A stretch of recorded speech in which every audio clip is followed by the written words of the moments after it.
అందరికీ ప్రభు నామమున హృదయపూర్వకమైన వందనాలు తెలియజేస్తున్నాను. మరి యొక్క చక్కని తరుణాన్ని దేవుడు మనకు అనుగ్రహించినట్లే దేవుని మనం స్తుతించబద్దులమైనా మనం ప్రార్థించి నిరీక్షించిన రీతిగా డిసెంబర్ మాసం నుండి బాప్తిసాల వరకు మరి సంఘము సిద్ధపడుతూ ప్రార్థిస్తూ మరి కొందరు బాప్తిసం తీసుకునే వారు కూడా సంఘంలో చేర్చబడడానికి ప్రభు ఇచ్చిన కృపను బట్టి దేవుని స్తుతిస్తూ ఉన్నారు. సంఘము క్షేమాభివృద్ధి జరుగుతుంది అని ఎలా తెలుసుకోగలమంటే బాప్తిసాల ద్వారా సంఘంలో చేర్చబడుతూ ఉండాలి. విశ్వాసం నూతనంగా రక్షించబడడం, బాప్తిసం ద్వారా సంఘంలో చేర్చబడడం అనేది సంఘ క్షేమాభివృద్ధిని సూచిస్తున్నాం. అలాగే ఈ సంఘంలో దేవుడిచ్చినట్టు కృపను బట్టి కూడా దేవుని స్తుతిస్తున్నాం. మరి మన ప్రియులు, అత్యంత ప్రియులు ఆదామున ఈ లోకయాత్ర ముగించి ప్రభు సన్నిధికి వెళ్ళిన నాట నుండి నేటి వరకు అంతకుముందు తరువాత అనేక ఒడిదుడుకులు, అనేక రకాల శ్రమలు, అనేక రకాల సమస్యలుగా వెళుతున్నప్పటికీ కూడా ప్రభు నేను విలువని ఎడబాయని వాగ్దానం చేసిన నమ్మదగిన దేవుడు. ఆయన మీద మనం ఆధారపడినప్పుడు ఆయన మనల్ని విడిచేవాడు కాదు. మానవ మాత్రులు ఎవరు కూడా నమ్మదగిన వారు కాదు, దేవుడే నమ్మదగిన వాడు. అలాగే స్థానిక సంఘంలో ఉన్న పెద్దలు, పరిచారకులు, సహోదరులు, సహోదరులు కూడా అలా దేవుడి మీద ఆధారపడి ఇంతవరకు ముందుకు సాగడానికి ప్రభు ఇచ్చిన అటు కృపను బట్టి కూడా దేవుని స్తుతిస్తూ ఉన్నారు. అంత మాత్రమే కాకుండా ఈ మధ్యాహ్న కాల ఉదయ కాలం మనము మన మధ్యకు దైవ సేవకులు జాగ్మోలిస్ గారు ఎప్పుడంటే అప్పుడు రావడానికి కుదరదు. చాలా కాలం నుండి ఎదురు చూస్తున్నా ప్రభు కృప చూపించాడు. కాబట్టి ఈ ఉదయ కాలం మా వర్తమానం, అలాగే మధ్యాహ్నం కూడా వర్తమానాన్ని అందిస్తారు, రాత్రి కూడా వర్తమానాన్ని అందిస్తారు. వారు కూడా మన మధ్య ఉండడం దేవుడు మనకి ఇచ్చిన గొప్ప దీవెనకరమైన సమయం అని నేను భావిస్తూ ఉన్నాను.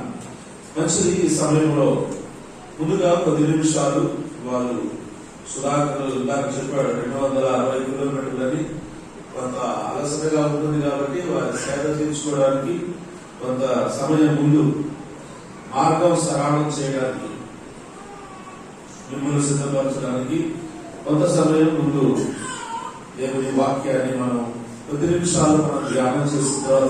అభ్యర్థన చూడండి.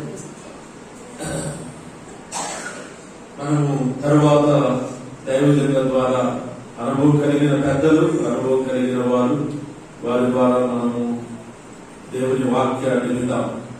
దయచేసి మన వాక్యానికి సహాయకరంగా కీర్తన గ్రంథం 92వ కీర్తన, కీర్తన గ్రంథం 92వ కీర్తన 13వ వచనాన్ని మనం చదువుకుందాం. మనకు తెలిసిన వచనమే, యెహోవా మందిరములో నాటబడిన వారే వారు మన దేవుని ఆవరణములో వర్ధిల్లుదురు. యెహోవా మందిరములో నాటబడిన వారే వారు మన దేవుని ఆవరణములో వర్ధిల్లుదురు. చిన్న ప్రార్థన. కరుణా సంపన్నుడైన మా ప్రియ పరలోకపు తండ్రి, నీ పరిశుద్ధమైన, ఘనమైన, ఉన్నతమైన నామాన్ని బట్టి నీ వందనాలు, స్తోత్రాలు చెల్లిస్తున్నా. యుగ ప్రభా, చదవబడిన లేఖనాన్ని మా కొరకు దీవించండి. నీ పక్షాన నిలబడిన నేను వచ్చువాడను. యుగ ప్రభా, సంపూర్ణంగా మీ ఆధీనంలో ఉంచుకుని నీ మాటలు యుగ ప్రభా మీ ఆత్మ ద్వారా మాకు అందించమని, మీ మాటలు అర్థం చేసుకోవడానికి మా జ్ఞానము, మా పాండిత్యము చాలదు. మీ పర సంబంధమైన జ్ఞానముతో రాయబడిన మాటలు కాబట్టి మీ ఆత్మ ద్వారా మాతో మాట్లాడండి. మేమందరము కూడా మీ పాత సన్నిధిలో నేర్చుకోవడానికి వచ్చాము. మీరే మా మొదలు కాబట్టి మా ముందున్న సమయాన్ని మాకు దీవెనకరంగా చేయమని మా ప్రభువును, మా రక్షకులను, మా విమోచకుడైన యేసుక్రీస్తు యొక్క అమూల్యమైన నామంలో వేడుకొని ప్రార్థిస్తున్నాము తండ్రి. ఆమేన్. ప్రభువులారా, మనం చదువుకున్న ఈ భాగంలో, పాత నిబంధనలో ఉన్న ఈ భాగంలో మందిర ప్రస్తావన మనం చూస్తూ ఉన్నాం. ఆదికాండం 28వ అధ్యాయంలో మందిరం అనే మాట ప్రారంభమైంది బైబిల్లో. మందిరము లేదా దేవుని సంఘము రెండు ఒకటే అని అపోస్తలుడైన పౌలు తిమోతికి రాస్తూ ఆ పత్రికలో స్పష్టంగా రాశాడు. ఎక్కడ రెఫరెన్స్ చెప్తారా? 1 తిమోతి 3:15 కదా, 14-15 వచనాల్లో అది జీవము గల దేవుని సంఘం అన్నాడు. దేవుని మందిరం అనగా జీవము గల దేవుని సంఘము అన్నాడు. మందిరము సంఘము రెండు ఒకటే, పదాలు ఒకటే. మనము కట్టడాన్ని మందిరం అంటాం, వచ్చిన గ్యాదర్ అయిన ప్రజలను విశ్వాసులను సంఘము అనుకుంటాం. కానీ కట్టడము అనేది ప్రత్యేకమైనది, మనుషుల చేత కట్టబడే కట్టడాలు. ఇప్పుడు మనం ఉన్న మందిరం కూడా, ఈ కట్టడం కూడా మనుషుల చేత కట్టబడిందే. కానీ దేవుని సంఘము దేవుని చేత కట్టబడేదిగా ఉంది. అది ఆత్మల ద్వారా లేదా సజీవమైన రాళ్లతో కట్టబడే సంఘముగా మనం చూస్తున్నాం. సంఘానికి ఎక్కువ వివరణ మనకు అవసరం లేదు. సంఘం అంటే మనకు చాలా స్పష్టమైన అవగాహన సంఘం పట్ల ఉంది. ఇక్కడ కేంద్రకారుడు ఇక్కడ మనం గమనించినట్లయితే యెహోవా మందిరములో నాటబడిన వారై అన్నాడు. దేవుని మందిరములో నాటబడడం అనేది ఒక ప్రాముఖ్యమైన సంఘటన. ఒక వ్యక్తి దేవుని సంఘానికి చెందిన వ్యక్తి కావాలి అంటే ఆ వ్యక్తి నాటబడాలి అని మనం చూస్తున్నాం. దాన్ని కొత్త నిబంధనలోకి వచ్చేలకే అపోస్తలుల కార్యములో మనం గమనించినట్లయితే చూడండి, అపోస్తలుల కార్యముల గ్రంథానికి రండి. పాత నిబంధనలో నాటబడుట కీర్తన గ్రంథంలో 51వ కీర్తనలో కూడా మనం చూస్తాం. నేనైతే నీ మందిరంలో పచ్చని వలేవా మొక్క వలే ఉంటామన్నాడు దావీదు. అలాగే 1వ కీర్తనలో కూడా మనం చూస్తాం కదా, అతడు నీటి కాలువలో ఎవరన్నా నాటబడిన వాడై అన్నాడు. నాటబడుట అనే పదాన్ని పాత నిబంధనలో నాటబడుట అంటే కొత్త నిబంధనకు వచ్చేలోకి అపోస్తలుల కార్యానికి రండి. అపోస్తలుల కార్యముల గ్రంథం 2వ అధ్యాయం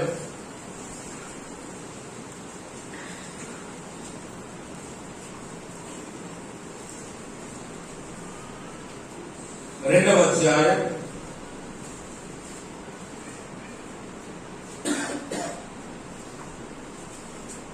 41వ వచనం. కాబట్టి అతని వాక్యము అంగీకరించిన వారు బాప్తిస్మము పొందిరి. ఆ దినమందు ఇంచుమించు 3000 మంది చేర్చబడి అనే మాట మనం చూస్తున్నాం. పాత నిబంధనలో లేదా కీర్తన గ్రంథంలో నాటబడే అనుభవం క్రొత్త నిబంధన సంఘంలోకి వచ్చేలకే దానికి పర్యాయపరంగా చేర్చబడుట అనే మాట మనం చూస్తున్నాం. దేవుని పిల్లలు సంఘములో చేర్చబడడం, మందిరంలోకి ఆవరణంలోకి లేదా వచ్చిన ఈ కట్టడంలోకి వచ్చిన వారందరూ సంఘస్థులు కాదు. ఇది బాగా గమనించాలి. సంఘానికి వచ్చి పెడుతున్నామంటే మేము సంవత్సరాల తరబడి వస్తున్నాం, ఎప్పటి నుండో వస్తున్నాం అదండి. ప్రతి పండగలకు వస్తున్నాం, సభలకు వస్తున్నాం, పరిచయం చేస్తున్నాం, కానుకలు ఇస్తున్నాం, మాకు క్యాలెండర్ కూడా ఇంటికి వచ్చి ఇస్తారు. ఇవన్నీ ఉన్నాయి కాబట్టి మేము సంఘంలోకి చెందిన వారము అనుకుంటే చాలా పొరపాటు. సంఘంలో ఒక వ్యక్తి నాటబడాలి, సంఘంలో చేర్చబడాలి. చేర్చబడడం, నాటబడడం అనేది పాత నిబంధన కొత్త నిబంధనలో కూడా అదే పద ప్రస్తావన మనం చూస్తున్నాం. నాటబడుట అంటే అక్కడ ఫిక్స్ అవ్వడం కదండి. నాటబడడం అంటే ఒక మొక్కను తీసుకుని ఈ రోజు కదండి, ఈ మొక్క ఈ రోజు మా ఇంట్లో నాటుతాం కదా, రేపు మీ ఇంట్లో నాటుకోండి, ఎల్లుండి వినోదోళ్ళ ఇంట్లో నాటుకోండి మొక్క. ఈ మొక్కలు రోజు ఒక చోట నాటితే ఏమవుతుంది? బతుకుద్దా, చచ్చుద్దా? చచ్చుద్ది కదండి. మొక్క అనేది నాటబడిన తర్వాత అక్కడే ఉండాలి స్థిరంగా, అటు ఇటు వెళ్ళేది కాదు, స్థల మార్పిడి ఉండదు దీనికి. ఒక వ్యక్తి నాటబడడం అదే చేర్చబడడం, సంఘంలో చేర్చబడడం. మరి అక్కడేమో నాటబడడం అని ఉంది కదా పాత నిబంధనలో. క్రొత్త నిబంధనలో చేర్చబడడం అంటే అది కూడా ఫిక్స్ అయ్యే విధానంగా ఉందా అంటే అవును. ఎక్కడ చేర్చబడ్డాము చూడండి ఒకసారి. ఎఫెసీయులకు రాసిన పత్రిక, ఎఫెసీయులకు రాసిన పత్రిక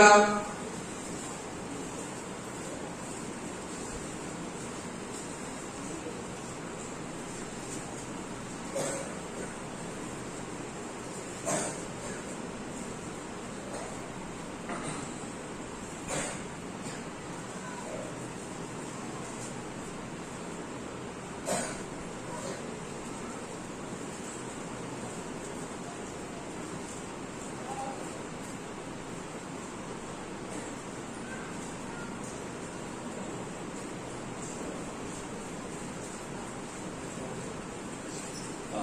శరీరంలో అవయవములుగా చేర్చవచ్చును.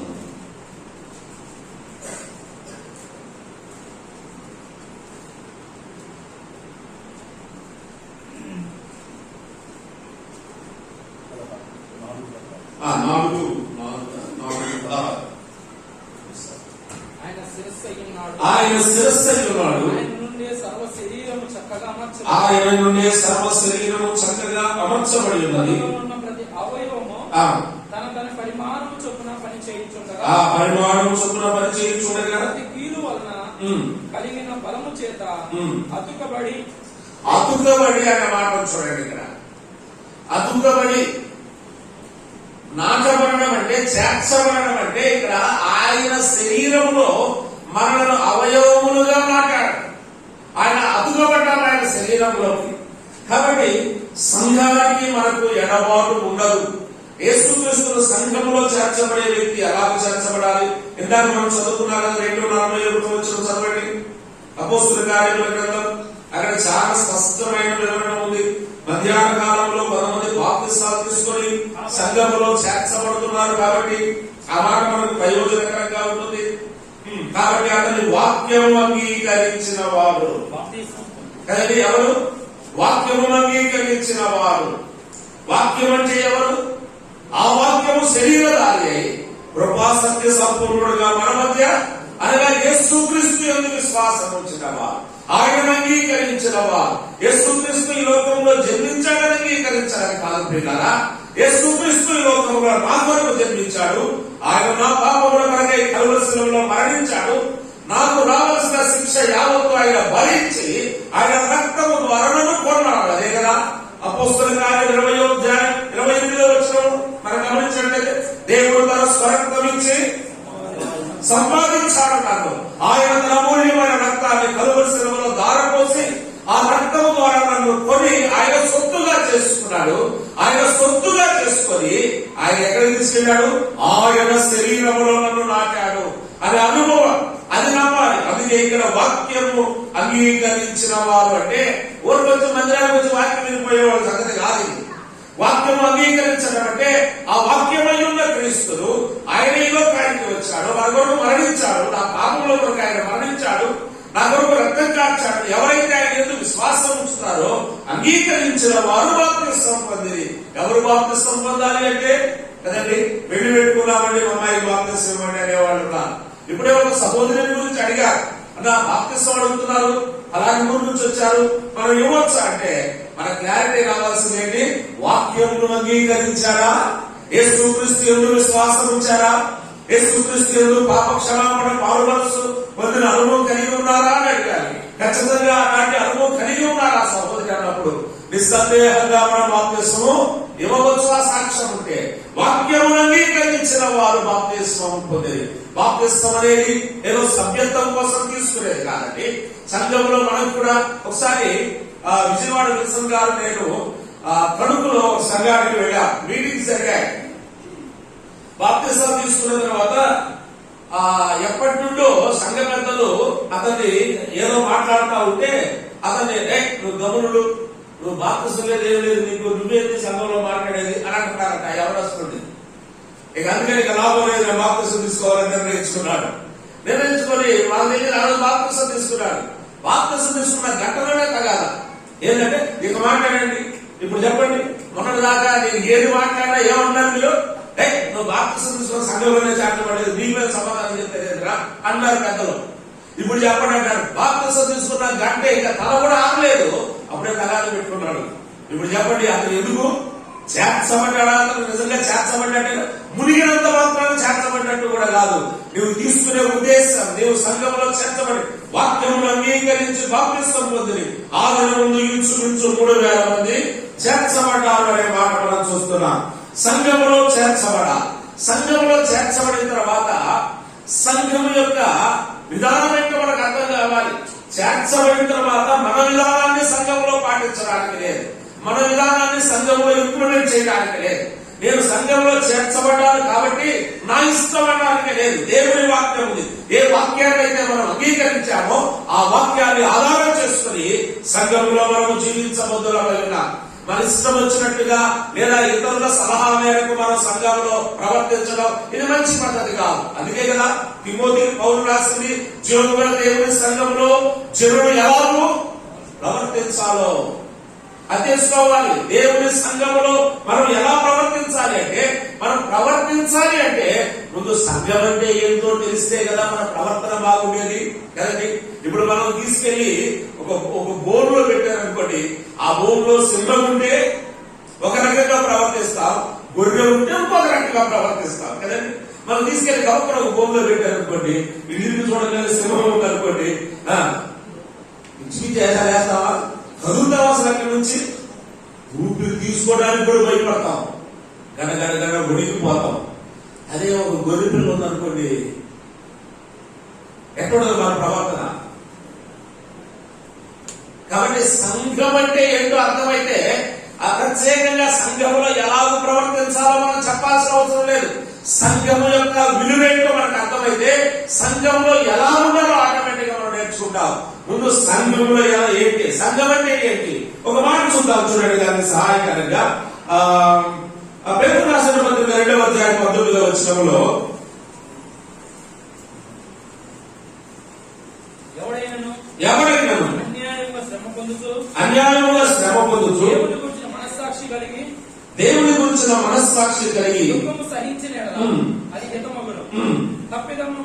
తప్పిదమునకై దెబ్బలు తిరిగినప్పుడు మీరు సహించిన ఎడల మీకేమి గనము, మేలు చేసి బాధపడినప్పుడు మీరు సహించిన ఎడల అది దేవునికి మహిమగును. ఇందుకు మీరు పిలువబడితే 2:19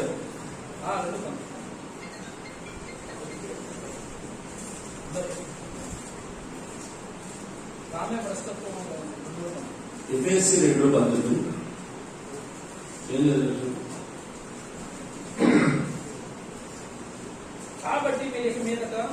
కాబట్టి మీరు ఇక మీదట పరజనులను ఇంతకుముందు పరజనులము, ఎప్పుడు దేవుని సంఘంలో చేర్చబడక ముందు పరజనులము, పరదేశస్తులము. ఇక అలాంటి పరిస్థితి లేదు. ఉండక పరిశుద్ధులతో ఏక పట్టణస్థులను దేవుని ఇంటి వారై ఉన్నారు. సంఘములో చేర్చబడ్డామంటే ఏ ఇంట్లో చేర్చబడ్డాం? అద్దెకి ఇంట్లో అద్దెకి ఎవరింట్లో చేరారంట, అలాగే కనకరావు ఇంట్లో చేరామండి అద్దెకి. ఆ ఇల్లు ఖాళీ చేసినాక మళ్ళీ ఎక్కడ చేరారు, ఆ ఇల్లు ఖాళీ చేసినాక మహేశ్వరుడు ఇంట్లో చేరామండి అద్దెకి. మనుషుల ఇంట్లో చేరినట్టు కాదు, దేవుని ఇంటిలో చేరామంటున్నాడు. అక్కడ చూడండి ఆ మాట, దేవుని ఇంటి వారు ఉన్నారు. ఆ ఇంటికి సంబంధించిన వారు ఖాళీ చేసేటానికి లేదు. ఆ ఇంటికి సంబంధించిన వారు ఆ ఇల్లు ఖాళీ చేయరు. అద్దెకున్న వాడు ఖాళీ చేస్తారు, అద్దెకొచ్చిన వాళ్ళు ఖాళీ చేసి వెళ్ళిపోతారు. అలా కాదు, ఇక్కడ మనం ఆ ఇంటి వారమై ఉన్నాము. ఏ ఇంటి వారం అంట? దేవుని ఇల్లు. ఇప్పుడు చెప్పండి, సంఘం అంటే ఏంటి? పాత్ర. చెప్పండి, సంఘం అంటే ఏంటి? ఒక ఆయన అన్నాడు, సంఘం అంటే ఆది కాలంలో ఏదేరు తోట సింగానికి సాదృశ్యంగా ఉంది, అక్కడ ఎవరిష్టం వచ్చినట్టు వాళ్ళు ఫ్రీడమ్ ఉంది కదా అన్నాడు. ఆ ఫ్రీడమ్ ఉండమంటే ఏం పోయింది? అసలు ఫ్రీడమ్ పోయింది, నాశనం వచ్చింది, పాపం ప్రవేశించింది. ఇప్పుడు కొత్త నిబంధనలు ఇంకొక ఆయన అన్నాడు, కొత్త నిబంధన సంఘం కూడా తోట పార్కుతోనే సమాధానం, కానీ జూరాసిక్ పార్క్ లో ఉన్నట్టుగా ఒళ్ళు దగ్గర పెట్టుకొని ఉండాలి, లేకపోతే ఏ మూల నుండి ఏ ప్రమాదం కొంచెం వస్తుందో తెలియదు. కాబట్టి మనం దేవుని ఇంటి వారం అయినాము అనగా సంఘము దేవుని ఇల్లు అయి ఉంది అన్న సంగతి మనం గుర్తుపెట్టుకోవాలి. దేవుని ఇల్లు అయి ఉన్నప్పుడు ఒళ్ళు దగ్గర పెట్టుకొని ఉండాలి. దేవుని ఇల్లుగా మనం భావించకపోతే మన ఇచ్చను నెరవేర్చుకుంటాం, సంఘంలో మన ఆలోచనలు నెరవేర్చుకుంటాం. సంఘము దేవుని ఇల్లు, దేవుని ఇంటి వారం అయి ఉన్నాం. దేవుని ఇంటిలో ఎలా ఉండాలి? ఎబ్రీయులకు రాసిన పత్రిక 3వ అధ్యాయంలో మనం చూస్తాం కదా, మోషే తిరిగి చెప్పండి, నమ్మకముగా దేవుని ఇంటిలో నమ్మకముగా ఉండాలి. దేవుని ఇల్లు అన్న సంగతి తెలిసినప్పుడు మనం స్నేహితుడి ఇంటికి వెళ్ళామనుకోండి, స్వతంత్రంగా ఫ్రీగా వెళ్ళిపోతాం. ఎస్పీ గారి ఇంటికి వెళ్తే, ఎస్పీ గారి ఇంటికి వెళ్ళినప్పుడు ఎలా ఉంటాం? ఆ వ్యక్తిని బట్టి, ఆ ఇంటిని బట్టి ఒక భయం, గౌరవం. ఇప్పుడు ఎట్లా తయారైందంటే సంఘం అంటే భయం లేదు, గౌరవం లేదు, లెక్క లేదండి. ఇది మన క్షేమం కాదు, మన కుటుంబాలకు క్షేమం కాదు. అనేక సార్లు ఒక దైవ సేవకుడు ఒక మాట చెప్తూ ఉండేవాడు, ప్రతి ఒక్కరికి కూడా దేవుని సంఘంలో చేర్చబడిన ప్రతి కుటుంబానికి కూడా ఎప్పుడో ఒకసారి దేవుడు వార్నింగ్ ఇచ్చే ఉంటాడంట. అలాగే ఒకసారి ఆశ్చర్యపడ్డాను నేను, జాగ్రత్తగా ఉండాలని వార్నింగ్ ఇచ్చే ఉంటాడు అన్నాడు. నాకు అర్థం కాక ఏంటన్నది అంటే వివరంగా చెప్పాడు నాకు ఒకసారి. దేవుడు 3 సార్లు మాట్లాడతాడు, 3 విధానాల్లో మాట్లాడతాడు, 3 శరీరాలతో మాట్లాడతాడు అన్నాడు. 3 సార్లు 3 విధానాలుగా 3 శరీరాలతో మాట్లాడతాడు. దేవుడి సంఘంలో మనం ఇష్టం వచ్చినట్టుగా ప్రవర్తిస్తే దేవుడు మొదట ఎవరితో మాట్లాడతాడు? నీ శరీరంతోనే నీతో మాట్లాడతాడు. వివాహమైనప్పుడు వారిద్దరు ఏమవుతారు చెప్పండి? ఏక శరీరం. వారిద్దరు ఏక శరీరం అవుతారు. కాబట్టి నీ భార్య ద్వారా నీతో మాట్లాడవచ్చు, నీ భర్త ద్వారా నీతో మాట్లాడతాడు. ఒకసారి అది ఎరుక లేకుండా, అవగాహన లేకుండా ముందుకు సాగితే నెక్స్ట్ నీ బాడీతోనే నీతో మాట్లాడతాడు. రెండవ శరీరం. మొదటిది భార్య లేదా భర్త అనే శరీరంతో నీతో మాట్లాడతాడు, అటువంటి హెచ్చరిస్తాడు. అయినా లెక్క లేకుండా నువ్వు ప్రవర్తిస్తే నెక్స్ట్ నీ శరీరంతో నీతోనే మాట్లాడతాడు. అప్పుడు కూడా నువ్వు మాట్లాడలేదంటే అంటే అనారోగ్యం ద్వారానో ఏదో ఒకటి, అప్పుడు కూడా నువ్వు మాట్లాడంటే దేవుని సంఘం అనే శరీరంతో మాట్లాడతాడు. దేవుని సంఘం అనే శరీరంలో ఏమున్నాయి? ఎఫెసీయులకు రాసిన పత్రిక 6వ అధ్యాయం చూడండి. మనకు తెలుసు కదా ఏమున్నాయి అక్కడ. ఎఫెసీయులకు రాసిన పత్రిక 6వ అధ్యాయంలో సంఘాన్ని గురించి ఎక్కువ మాటలు మనకి ఎఫెసీ పత్రికలో దొరుకుతాయి. మనం ఎక్కువగా సంఘాన్ని గురించి నేర్చుకోవాలంటే ఎఫెసీ పత్రిక 6వ అధ్యాయం 10వ వచనం చదవండి. తుదకు ప్రభు యొక్క మహాశక్తిని బట్టి ఆయన యందు బలవంతులై ఉండండి. మీరు అపవాది తంత్రములు ఎదిరించడం శక్తిమంతులుగా ఉన్నట్టు దేవుడు సర్వాంగ వచనము ధరించుకొనుడి. మనం పోరాడున్నది శరీరంతో కాదు కానీ ప్రధానంతోనూ అధికారంతోనూ ప్రస్తుత అంధకార సంబంధం లోకనాలతోనూ ఆకాశ మండలమున దురాత్మ సమూహంతోనూ పోరాడుతున్నాము. ఆపద్దినమందు వారిని ఎదిరించుటకును సమస్తం నెరవేర్చిన వారి ఇంకా ఏదైనా మీ నడుము సత్యమును గట్టి పట్టుకొని నీతి అయిన పైమార్పు కొడుకుని పాదములు కావాలి. మన రక్షణీయును స్నానము దేవుని వాక్యమును ఆత్మ ఖడ్గమును ధరించుకుంది. ఈ యుద్ధోపకరణాలన్నీ సంఘంలో ఉంటాయి. వీటిని మనం ధరించుకొని సాతానులో పోరాడకపోతే ఇవి మన మీద పోరాడే ప్రమాదం లేకపోలేదు. ఈ యుద్ధోపకరణాలు మనం ధరించుకొని సాతానులో పోరాడాలని చెప్తున్నారు. అవి మనం ధరించుకోకుండా సాతాను మీద పోరాడకుండా సంఘంలో పోరాటం మొదలు పెట్టామనుకో ఈ ఆయుధాలు మనం ఎదురుగా పోరాటం ప్రారంభిస్తాయి. సంఘం ఎదురుగా ఎవరు నిలవలేరు. పేతురుతో అన్నాడు కదా, సంఘం ఎదురుగా ఏం నిలవలేరు? పాతాళ లోక ద్వారములు. నువ్వెంత నేనెంత, మన బ్రతుకులు ఎంతండి.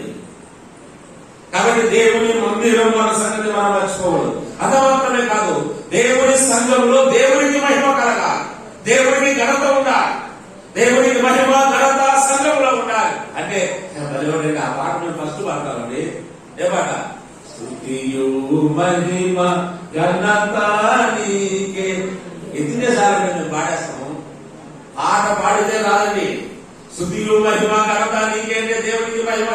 నీవు నేను దేవుని మహిమపరిచేటట్లుగా జీవించాలి. సంఘంలో దేవుని ఇల్లు అన్న సంగతి మనం మర్చిపోకూడదు.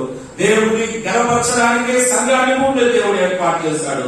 ఆ సంఘములో పరిశుద్ధాత్మ యొక్క నివసించు స్థలం అంటాడు. ఎఫెసీ 2:18 ఎఫెసీ 2:18 చూడండి. ఆయన ద్వారానే మనం ఉపయోగం ఒక్క ఆత్మ యందు తండ్రి సన్నిధికి చేరగలిగి ఉన్నాము. కాబట్టి మీరు ఇక పరదేశులైన పరదేశులై ఉండగా ఏకపడనస్తులను దేవుని ఇంటి వారునై క్రీస్తు యేసు ముఖ్యమైన మూలరాయి ఉండగా అపోస్తలులను ప్రవక్తలను వేసిన పునాది మీద మీరు కట్టబడి ఉన్నారు. ప్రతి కట్టడము ఆయన చక్కగా అమర్చబడి ప్రభువునందు పరిశుద్ధమైన దేవాలయములకు వృద్ధి పొందుతున్నది. దేవుని ఆఖరి మాట 22వ వచనం. ఆత్మమూలముగా దేవునికి నివాస స్థలమై ఉండగా, దేని మూలముగా? ఆత్మమూలముగా. ఆత్మ సంచరించుతున్నాడు పరిశుద్ధాత్మ దేవుడు. రెండో మాట లేదు కదా, ఊరిక నేను 2-3 మాటలు చెప్పి నేను ముగిస్తాను, సమయం అయిపోయింది నాది. రెండవది, సంఘములో ఒకటి దేవుని మహిమ కొరకు మనం జీవించాలి. దేవుని ఇల్లు అన్న సంగతి మనం జ్ఞాపకం ఉంచుకోవాలి. రెండో మాట ఏదో మత్తయి సువార్త 16వ అధ్యాయం 18వ వచనంలో సంఘాన్ని గురించి ప్రభువు యేసుక్రీస్తు వారు పేతురుకు చెప్పిన మాట మనకు తెలుసు కదా. 16:18 మరియు నీవు పేతురు ఈ బండ మీద నా సంఘమును కట్టుదును, పాతాళలోక ద్వారములు నిలవనేరవు. నేను మీతో చెప్పుచున్నాను, పరలోక రాజ్యము యొక్క తాళపు చెవులు నీకు ఇచ్చేదను. భూలోకముందు దేన్ని విప్పుతారు మీరు, అది పరలోకముందు విప్పబడు. మీరు ఏది బంధిస్తారో అది పరలోకంలో బంధించబడతారు. అంటే సంఘములో ఉన్న వారికి దేవుడు ఏమిచ్చాడు? అధికారములే.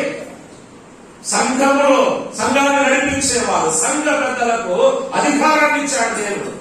పేతురుకు అప్పగిస్తున్నాడు. సంఘాన్ని గురించిన అవగాహన పేతురు చెప్తున్నాడు. ఆయన చెప్తూ, పేతురు ఎదుగో సంఘములో అధికారం ఉంది, ఆలోచనలు నీకు ఇస్తున్నాను అన్నాడు.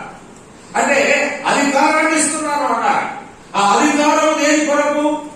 సంఘంలో నీకు నాకు దేవుడిచ్చిన అధికారము దేని కొరకు అంటే మనము రాజులాగా సంఘాన్ని పరిపాలించడానికి కాదు కదండి, అధికారులాగా పరిపాలించడానికి కాదు. సంఘములో ఆయన సర్వాధికారం ఇవ్వబడి ఉన్నదన్నాడు. మత్తయి సువార్త తర్వాత ఏమి అవసరం లేదు, 28:18లో సర్వాధికారి అయిన లోబడి ఉండాలి అన్నాడు. సర్వాధికారి క్రీస్తుకు లోబడిన కుటుంబం అనే మాట మనం చూస్తాం. కాబట్టి సంఘములో అధికారం ఉంది, అధికారము దుర్వినియోగము చేయడానికి వీలేదు. ఆ అధికారం దేనికి అంటే దేవుని మహిమపరచడానికి, యేసు క్రీస్తును సర్వలోకానికి ప్రకటించడానికి దేవుడు మనకు అధికారం ఇచ్చాడు. దేనికి అధికారం? సంఘ క్షేమాభివృద్ధి కొరకు. అందుకే అపోస్తలుల కార్యాలు 20వ అధ్యాయం 28వ వచనంలో అదిగో సంఘ పెద్దలకు ఒక హెచ్చరిక చేస్తున్నాడు. చూడండి, దేవుడు తన స్వరక్తం ఇచ్చి సంపాదించిన సంఘమును కాయుటకు పరిశుద్ధాత్మ దేవుని మిమ్మును సంఘ పెద్దలుగా, అధ్యక్షులుగా, పరిచారకులుగా, సేవకులుగా నియమించింది. ఎందుకంటే దేనికి? అక్కడ ఒక మాట ఉంది, సంఘమును కాయుటకు అన్నాడు. కాసేవారు ఎవరు? కదండి, మనం వాచ్మెన్ అండి. అంటే సంఘానికి వాచ్మెన్ లాంటి వాడు. అంతేగాని మనకు దేవుడు ఇచ్చిన అధికారాన్ని దుర్యోగం చేసి పెత్తనాలు చలాయించడానికి కాదు. సంఘం మీద సంఘములో ఉన్న వారిని కాసేవారుగా ఉండాలి, ఆ గొర్రెలను కాసే కాపరులుగా ఉండాలి. అదే ఆ కాపరి ఎలా ఉండాలో యేసుకేలు గ్రంథంలో మనం చాలా స్పష్టంగా మనం చూస్తాం. 34, 34, 35, 36 అధ్యాయాల్లో. కాబట్టి సంఘము అనేది మనం గమనించినట్లయితే అధికారం ఇచ్చాడు దేవుడు. ఆ అధికారము దేని కొరకంటే కదండి, ఈ మధ్య కదండి రాజకీయ నాయకులు మీటింగ్ ఉంటే అక్కడ కనబడుతున్నారు ఎవరు? సేవకులు కదండి. రాజకీయ నాయకులు మీటింగ్ అక్కడ ఉంటే అక్కడ సేవకులు కనబడుతున్నారు. ఎవరు? క్రిస్టియన్ బ్రదర్స్ అసెంబ్లీ సేవకులు. మన జిల్లాలో ఎంత విచారకరం అంటే ఎంత విచారం. ఎన్నిక కలిగిన వాళ్ళు, గొప్ప వాళ్ళు పోతూ ఎంతమంది తీసుకెళ్తున్నారు?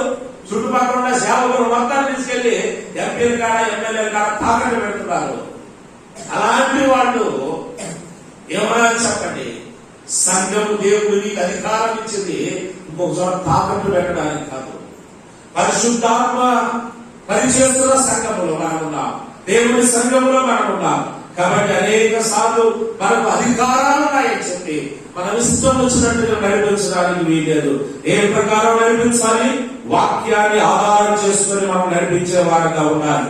సంఘమును ఎలా నడిపించాలి అంటే వాక్యాన్ని ఆధారం చేసుకుని ఒక మాట చూద్దాం. చూడండి, యేసుక్రీస్తు ప్రభువు సంఘాన్ని గురించి ఆయన చివరి ప్రార్థనలో ఒక మాట అంటాడు. 17:17 యోహాను సువార్త.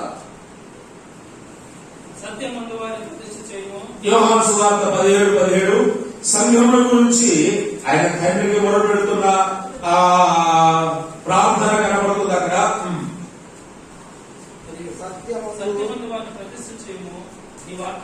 8వ వచనం చూడండి ముందు.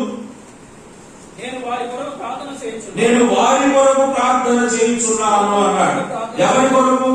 యేసు క్రీస్తు ప్రభు పరలోకమందున తండ్రిని ప్రార్థన చేస్తూ ఎవరి కొరకు ప్రార్థన చేస్తున్నాడంట? 6వ వచనం, లోకము నుండి నీవు నాకు అనుగ్రహించిన మనుషులకు నీ నామం ప్రత్యక్ష పరిస్థితిని వారు నీ వారయుడిని, నీవు వారికి అనుగ్రహించినవి, వారు నీ వాక్యమును కైకొని ఉన్నారు.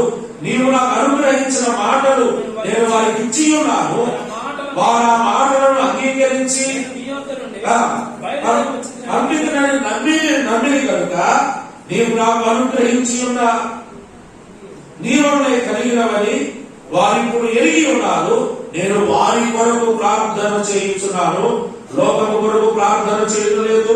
నీవు నాకు అనుగ్రహించి ఉన్న వారిలో నీ వారైన వారు వారి కొరకే ప్రార్థన చేయించున్నారట. 15వ వచనం చూడండి, 14వ వచనం, వారికి నీ వాక్యం ఇచ్చి ఉన్నాను.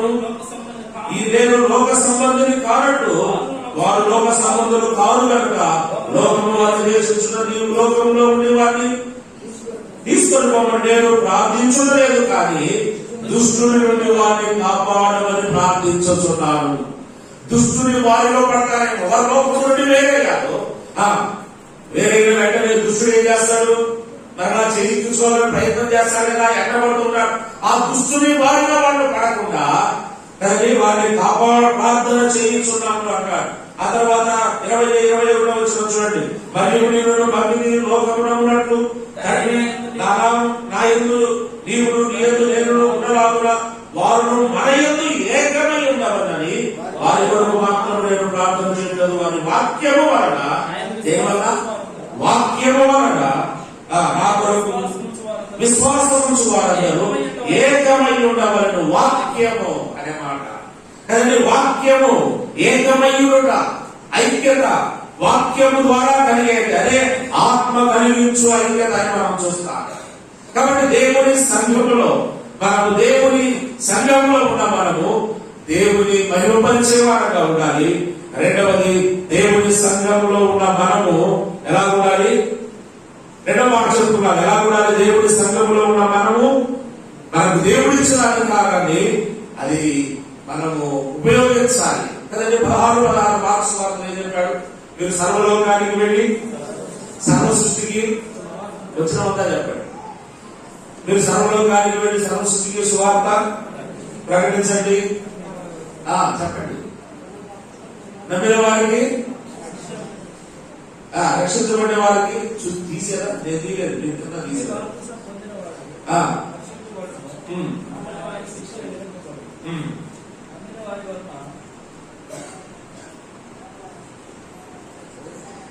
స్వార్థలో ఉన్నాం చూడండి.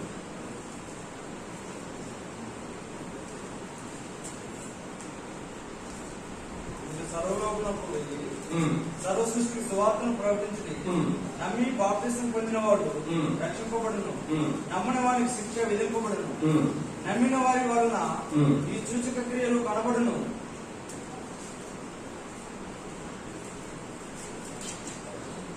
నమ్మిన వారికి బాప్తిసం అనే మాట ఉంటుంది.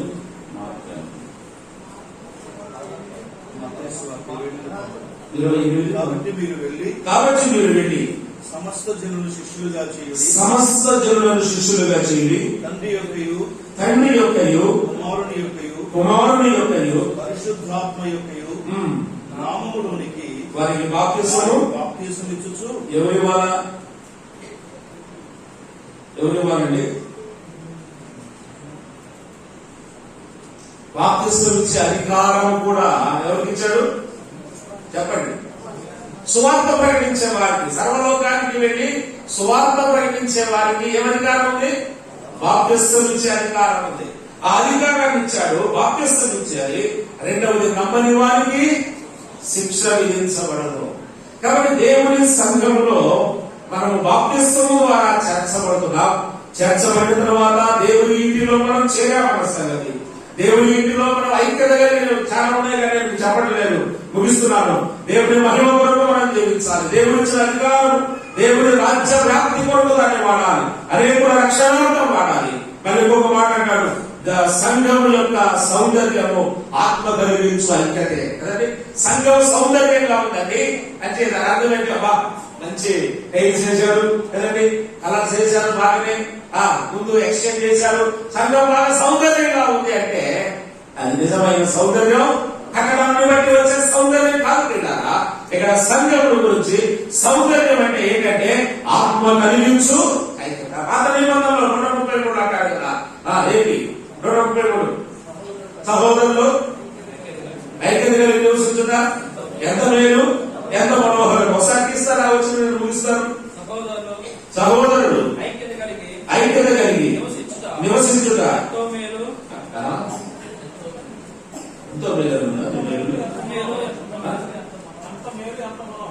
ఎంత మేలు ఎంత మనోహరం కదండి. ఎప్పుడు చదువుతున్నావు నేను వచ్చినాను? ఎప్పుడన్నా అడిగి తెలుసుకున్నావా? అయ్యా ఎంత మేలు ఎంత మనోహరం అన్నది బైబిల్లో ఎంతకి ఎంత అని ఎప్పుడైనా కనుక్కున్నావా? ఎంత అర్థమైందా నీకు కదా? ఎన్నిసార్లు చదివి ఉంటాం. చిన్న అధ్యాయం ఏదంటే గొప్ప దాని దగ్గరికి వెళ్తాం కదండి. అయితే నివసించిన ఎంత మేలు ఎంత మనోహరము. 2 ప్రశ్నలు.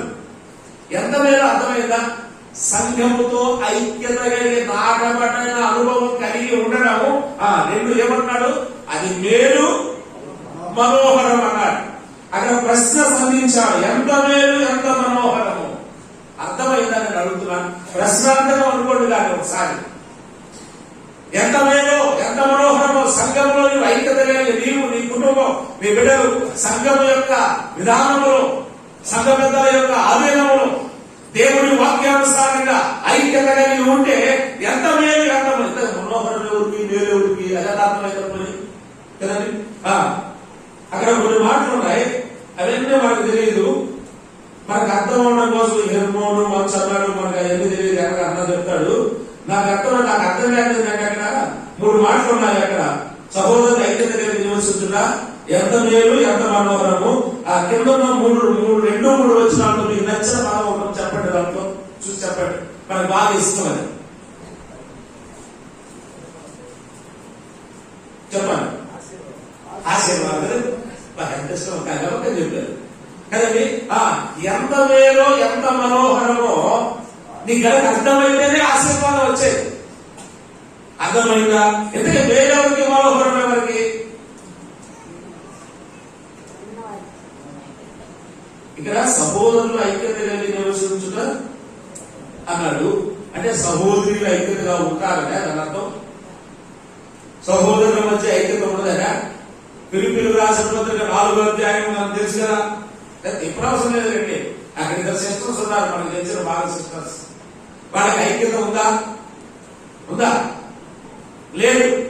పౌలు ఏమంటున్నాడు? నేను బ్రతిమాలుకుంటున్నానన్నాడు. మీరు ఐక్యత ఏక మనస్సు కలిగి ఉండండి. అంటే ఐక్యత లేదు అంటే సహోదరులకి ఐక్యత ఉండదు, సహోదరులకి ఐక్యత ఉండదు. కాబట్టి దీన్ని ఒక విధానంగా చేసుకున్నాం. సహోదరులు సహోదరులు ఇప్పుడు కనపండి దాన్ని కూడా. సహోదరులు సహోదరులు ఐక్యత కలిగి నివసించుట ఎంత మేలు. మేలు ఎవరికి? మన కుటుంబాలకు మేలు. మనోహరము ఆ పదం ఎవరికి చెందుతుంది అంటే ప్రతిరోజు మన ఇంట్లో గోడ మీద బైబిల్ అంతా చదివే టైం లేకపోయినా ఒకటి రాసి పెట్టుకుందాం. లేదంటే సంఘములో సహోదరులు సహోదరులు ఐక్యత కలిగి నివసించుట మన కుటుంబాలకు మేలు, దేవునికి మనోహరం.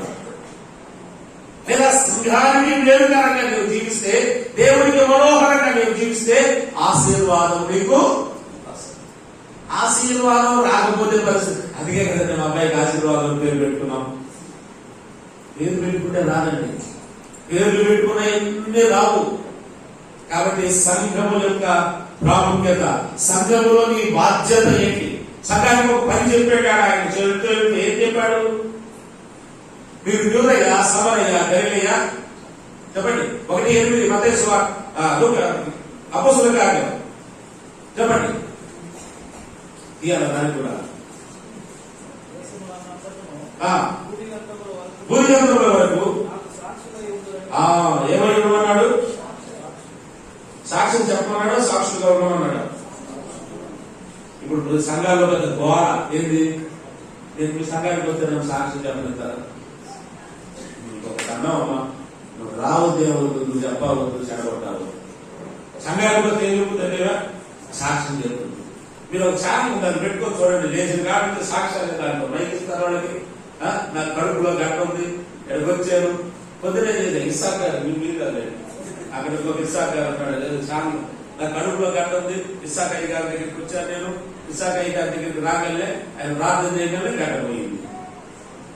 ఇస్సాక్ అయ్య గారి దగ్గరికి వచ్చే సంవత్సరం కానీ నాకు సంతానం లేదంటే నువ్వు మొగుడులో ఎత్తుకొని వస్తావని చెప్పాడు. నేను సాక్ష్యం చెబుతాను, సోది చెబుతాను అమ్ముతుంటారు బజార్లో సోదు అని. అట్లా సంఘాలంటే నేను సాక్ష్యం చెబుతాను తిరిగే బ్యాచ్ ఉంటారు. సాక్షులుగా ఉండమన్నాడు. ఎవరికి?